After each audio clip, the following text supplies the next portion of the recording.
Hello, everybody, and welcome to With Thunderous Applause, a podcast where two friends get together and talk about the events and ideas that will shape our uncertain future. My name is Steve, along with my co-host Zach. What is up? Nothing much. I am sitting at home. Where are you, man? You do not appear to be at home. Speaking of a society in decline, look at the massive amount of strip malls. I am in Coeur d'Alene, Idaho, walking on the side of a fucking highway. You know what's funny is How about you? Well, I was working on a whole bunch of different stuff for making it look a little nicer because I don't know, it always bothers me, so I try. And here we have ourselves surrounded by lightsabers, the light side, the dark side, and it's perfectly sized for the normal frame, which is not what you have right now on your phone. So it looks like ass. It is, and it looks really great. I'm sure I could fix it on the fly, but we'll be okay. It looks great. All the work that you've done is awesome. Yeah. I'm sitting at my computer so I could appreciate it instead of trying to hear you over the drone of automobiles. I'll soon be in a quiet space, I promise. Yeah. Once I got going, I was just kind of like, okay, what's free? What's questionably free? And let's credit everyone. So I just fucking, if you look at the show notes, it's just, frame by this person, music by this person, all that good shit. But next I want to work on transitions, which is something I've never done. Fucking freak. Jesus fucking Christ. Let's not watch you get ran over by a car. No, I'm just using a fucking crosswalk when the little white guy says walk. The motherfucker doesn't even pay attention. He just tries to run me over. Inappropriate. And there was another guy walking across with me, and I was like, hey, prick, I'm fucking walking. And he just was shaking his head like, yeah, that piece of shit. Solidarity amongst pedestrians in an environment that's hostile to us. The one thing that binds us anyway, all. I cut you off, bro. Sorry. No, that's cool. Yeah, so I just did a bunch of shit, had some fun. I want to work on transitions, we're going to go to, Docking Bay 94, and you have the Millennium Falcon swoop by, and then we end up there. Just funny shit like that. So a little bit more, polished. Yeah, no, it looks good. And yeah, it's, I might have mentioned this last time we spoke, but, our quality is actually pretty fucking good for us having just a lowly 10 subscribers, right? There's some people with like 2,000, 3,000 subscribers. Some have 40,000 subscribers, and they're still just sitting in their fucking living room with like people walking around behind them without good lighting, I do want to work on my lighting. That's one thing. I feel like I want to work on my lighting too. Yeah. It needs to be more diffused. Yeah. Like turn it around, have it face the wall and bounce off. Something like that. I don't know. Anyhow. Really, like, studio quality lighting is really kind of not necessary in every case. Yeah. I need to get contacts. So that way it's just jaywalking. No reflection. Right, exactly. Or I suppose I could pay extra for the anti-glare on the glasses. It's not a bad idea, actually. Nice. So we're going to do a short episode today since I'm traveling. Oh, I should say what I'm doing. Yeah, what are you up to? I have done like mobile air traffic work before. And I signed up, back up. I did my paperwork, got my class 2 physical, so I'm eligible to do it and all that stuff. I finished turning in my paperwork like fucking week and a half ago. And then I got a fucking call. Like, we're going to Coeur d'Alene, Idaho. We're setting up at the Coeur d'Alene airport, and they want air traffic services because there's a bunch of little spot fires, and it's going to be a bad fire season, and this, that, and the other thing. Do you want to go? And I said, yes, I would like to make $550 a day. And then I found out, because that's what the contract is, just like a flat rate. It's like a 12-hour day. It's a long day, but It's a pretty good pay too. And at any rate, what they didn't tell me is that I'm not just running fucking, 12 or 20 helicopters, which is what I thought I was going to do, Right. which is really easy. No, we're going to an airport for fucking rich people vacationing. And now we're going to run fire aircraft, fixed winged aircraft, minimal helicopters, mostly fixed wing aircraft, and also cargo planes and people flying around in their fucking Gulfstream. You know who is at the airport as we speak, parked there? Can I get one hint? You wouldn't need one hint? Yeah, I mean, I don't know who was at the airport.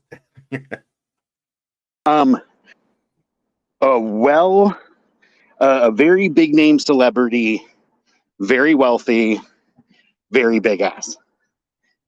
Kim Kardashian? Beyonce. Oh.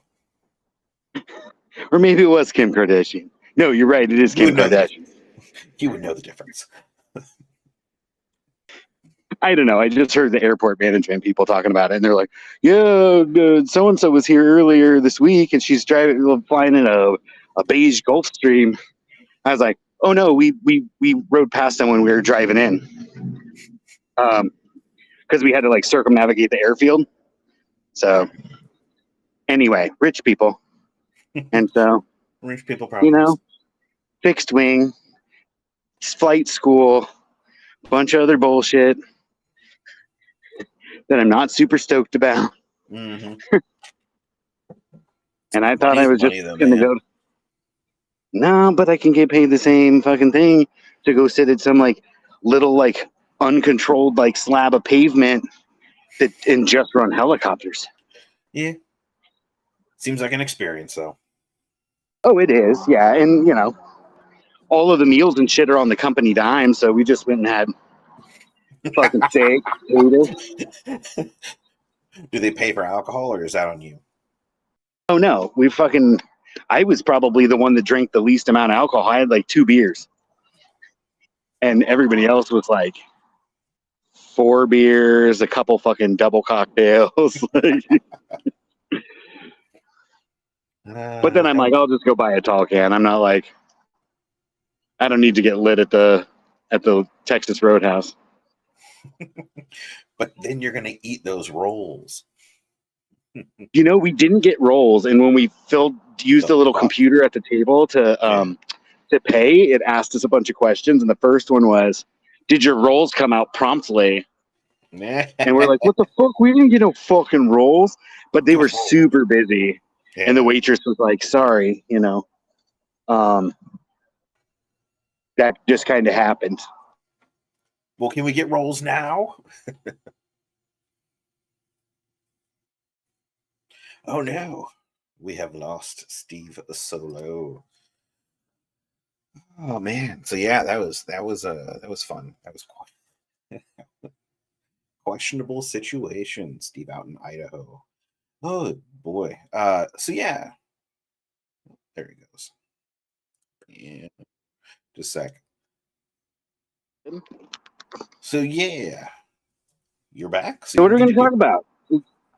Well, I wanted to talk about it's been about 3 weeks now, so I'm finally getting it. But a rumor about Disney and Star Wars. And what is this rumor? Well, the rumor is, as any of our diehard Star Wars fans will know already, is that Disney might sell Star Wars back to George Lucas. And the idea being that they are having financial troubles in their sector of Disney due to the acquisition of Hulu not paying out, a bunch of shit like that. And got a short clip kind of going into it. Sure, let's watch it. As we know, George Lucas sold Star Wars and Lucasfilm to Disney for around $4 billion in 2012. George received this payment in 2 ways. One was cash, and the other one was in Disney stock. And I want to preface that I don't believe George is buying Star Wars back, and this is a large reason why. You have to think about, if George was really paid out in shares from Disney, and if Star Wars is doing well, that means Disney's doing well, which means he's doing well. That also means Star Wars has a higher valuation, making it more expensive for him to purchase back. And if Star Wars does bad, on the other hand, then George has less money that he can liquidate from selling Disney stocks to use to buy Star Wars back. So both of these scenarios kind of have these contradictions. It's pretty well known that Disney is having some money issues at the moment, especially in the recent news of them shutting down the spaceship-themed hotel at Star Wars Galaxy's Edge, as they're losing so much money on it, and not to mention the money that they're losing on other IPs daily. I really say all this to say that if Disney had to liquidate their money tomorrow to pay for other things, Lucasfilm and Star Wars would probably not be the place they'd do it. Lucasfilm was a huge asset to them, as Lucasfilm works on way more than just Star Wars, and having Star Wars on their IP as well has also given them the rights to sell merchandise from the franchise, generating revenue from outside of the box office as well. All in all, I just don't really see Disney selling Star Wars, especially if they have plans for all of these movies and games coming out in later years. As we know, Acolyte is supposedly coming out soon, but I do believe if George is buying Star Wars back, and I'm wrong about this, that it would make more sense that the Acolyte show actually is getting cancelled, and it makes more sense for why we haven't been updated on other projects from Disney Star Wars. As I think George Lucas would probably not follow through with these projects and end up creating his own, that he's probably already created. So yeah. What do you Wrong. think about that? Huh? I think that, yeah, I mean, I don't know how he feels about it. I know that he wasn't really happy about selling it, but then Obama said this, like, taxes were going to go up, capital gains or whatever. Yeah. And so he kind of, like, sold a lot faster than he wanted to. But the thing that's like, oh, he's going to take over and cancel the Acolyte is already in post-production. Like, Right. By the time that contract was drawn up, that show will be airing. Mm-hmm. So that's not going to happen. Why do they not talk about it a lot? Because the fucking fans have already judged it and said it was fucking garbage. So they're not hyping it in the same way. Sorry, go ahead.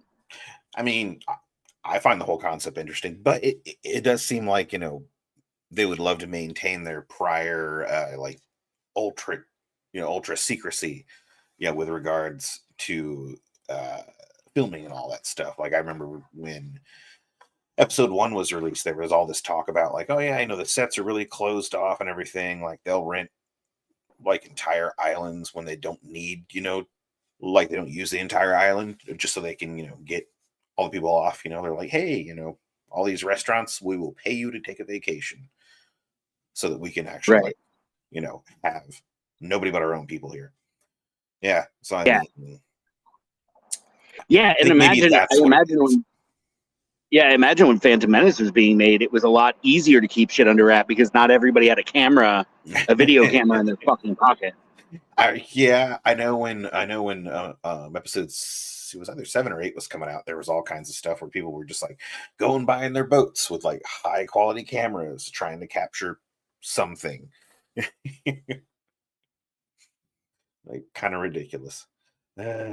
Well, and yeah, you're definitely right too about just like a regular camera on a phone and all that shit. Capture something, see an extra or something in town. Yeah, I don't know. I mean, he's an old man, right? Yeah. And Disney's a big company, but Lucasfilm has struggled a bit because, like, how much can you make off of Disney Plus subscriptions? Right. Nowhere near as much as you do off of people actually going in and buying tickets. And I don't know about you or anyone who is watching us right now, but I don't go into theaters except for like someone inviting me or something really crazy that I think will be really, really good visually. And I've been doing even that less and less. And so like, I'll just wait until it's on some streaming service, as everything always is. And like, I don't imagine, like, imagine if one of the companies was like, okay, yeah, like, we're going to do theaters and then we're never going to release it anywhere else. It never goes to a streaming service, never, gets a digital copy or anything like that. Yeah, I think the streaming service is good. I think it allows them to try new techniques. in an atmosphere that's much less expensive. Mm-hmm.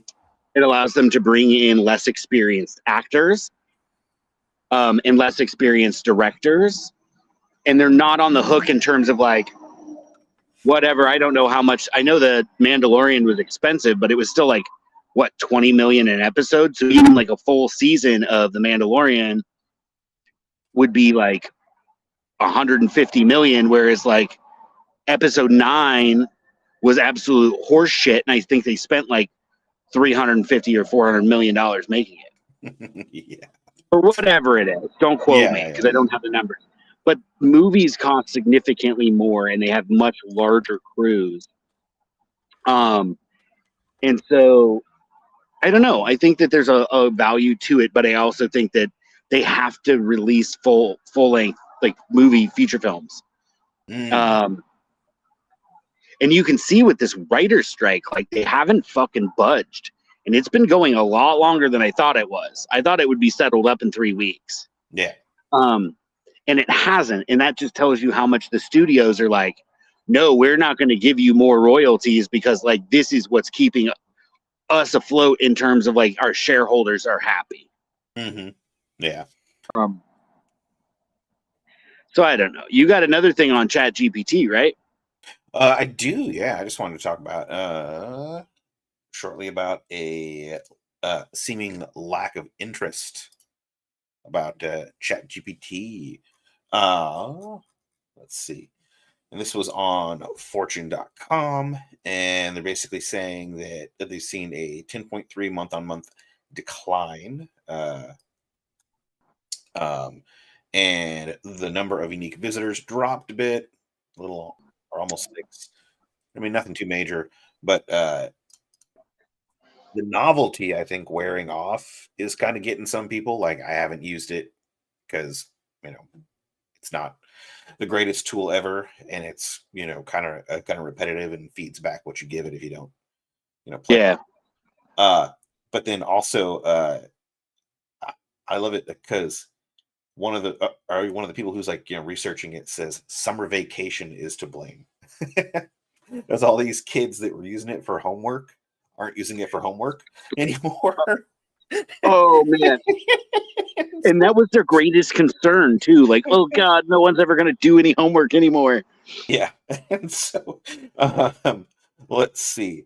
There's only one explanation. A significant portion of students were using it to do their homework. It's one of the most common uses. And he found that queries for things like ChatGPT essay, math, and history were all some of the most prominent ones, aside from like how to write a resume or how to do a cover letter. So with all the kids out or fucking playing the newest Zelda or fucking reading books in a meadow, their traffic went down. It's like, that's fucking amazing. You made an application that basically did homework for teenagers and like college students too. Let's be honest, I'm sure a lot of people have like gotten on there and like been inspired. Yeah, I mean, it makes sense, and it's also like a novelty factor, right? Like, Yeah. when Well, it we blew used up it and people were like, "Oh my God, this tool is fucking out of control," everybody's like, "I want to see what it's like." Yeah. Well, and we used it to write like an RPG story about a ghost for your kids. I mean, I freely admit I've used it to sketch outlines for things I need to write myself. Yeah. So I've used it a couple times since we've used it, but yeah, it's not something I turn to every day because like I just don't have a need for it. So it makes sense it's declining. I think other competitors are also growing. I just heard something about Meta, which is like Facebook basically. Yeah. They released one, and since they were so far behind OpenAI, which is ChatGPT, and Google, Mm-hmm. that they actually opened up theirs for people to modify Mm-hmm. for their purposes. Oh no. And they're using basically that is like people are able to like tinker it, and then they're collecting all the data to develop the software. Oh, gotcha. Okay. Yeah, so they're giving the tool for free for people to use, and then taking all the feedback they're getting from it to improve it. Yeah. And so, like, I still think it's really cool, but I could totally see, like, and I don't understand what their fucking revenue model is, right? Like, so I don't know why it would matter that their usership declines. Yeah, I mean, I don't recall ever seeing advertising on it, and so I can only assume that there's somehow scraping metadata about us that's useful. They're definitely scraping metadata because that's what's the whole joke is like in the digital age, like you are the product. Yeah, yeah. Like, how could Well, you provide this service for free? It's like, we're not. We're fucking, you're the product. We're harvesting your fucking data. yeah, yeah. Hmm. Yeah, I like this though. Oh, where it basically, gets compared to the pre-Netflix era. It's like, oh yeah, summer came around and they stopped making new episodes of shows. And like, I'm sad to say, I'm as old as I am right now when I found that out because I always watch TV. Yeah, and that goes for a whole lot of things, right? Like, I live in a college town, right? So summer is always fucking lean for like most businesses, Hmm. like screen printers and embroidery shops and restaurants and bars, of course, and et cetera, et cetera, et cetera. And then their big weekends are like when school opens up and then grad weekend, Hmm. and then they do pretty consistent business during the school year, little less around the holidays, and then summer is fucking dead. Yeah. There's a seasonality to people's consumption habits too, right? Like, Yeah, I mean, and we've definitely generated holidays and excuses where a dearth of sales existed.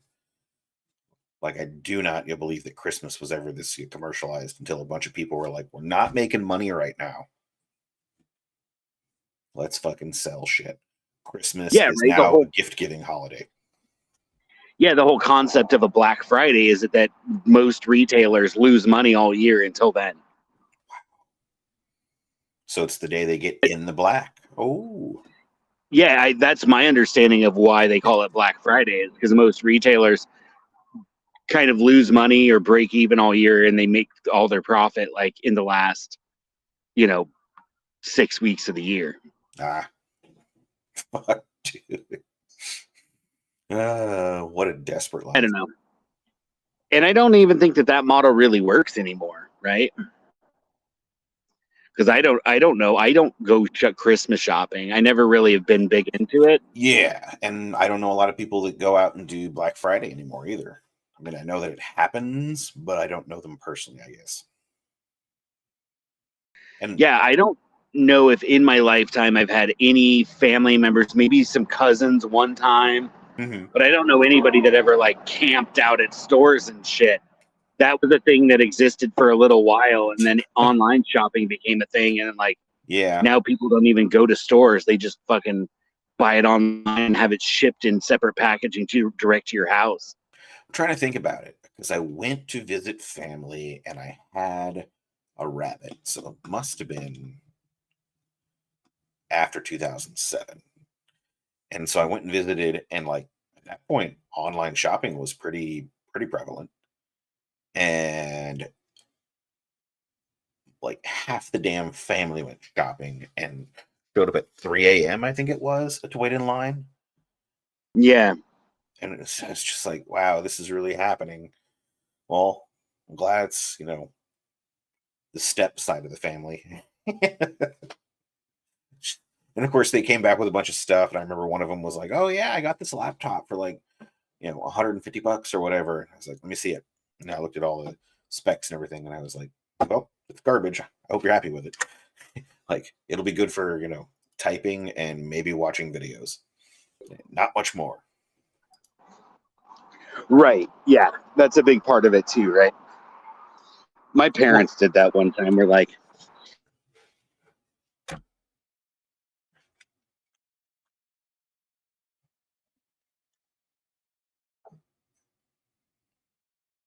this, that, and the other thing. And my parent and we're like, we're gonna get him a Samsung tablet. It's like a $300 tablet, but it's a good No. tablet. And then my parents showed up where they're like, "Oh, we got two of these for like $200." Mhm. And we're like, "We didn't need two tablets, and like both of them are garbage. We tried to use them and never really got them functional. Yeah. So it's just like $200 worth of fucking e-waste, basically. Mm-hmm. It was a damn shame." Yeah, and I think what's terrible about that is it's not even like they absolutely needed to have it right then, right there.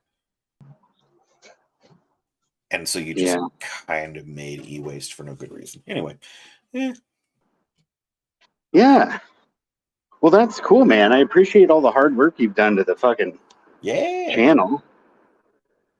found a Like I said, lot of I'm good gonna try and resources. Oh, sorry. like I said, Oh yeah, yeah, yeah.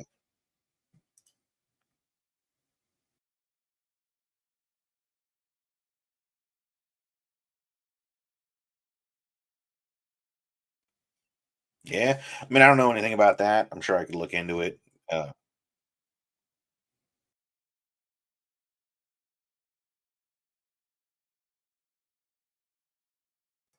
and then we have great episodes like this where you've disappeared for some reason. I see you in the preview, but I do not see you in the actual pocket. Oh, no, no, okay. Oh, he's gone. Brrr. He's gone, man.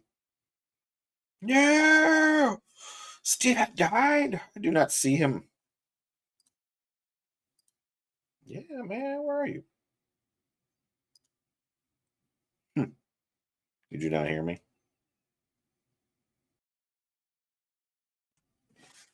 Whoop, whoop, whoop, whoop, whoop.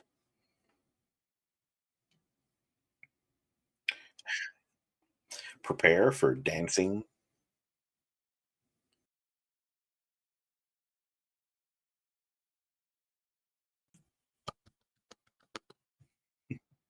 Dancing Baby Yoda.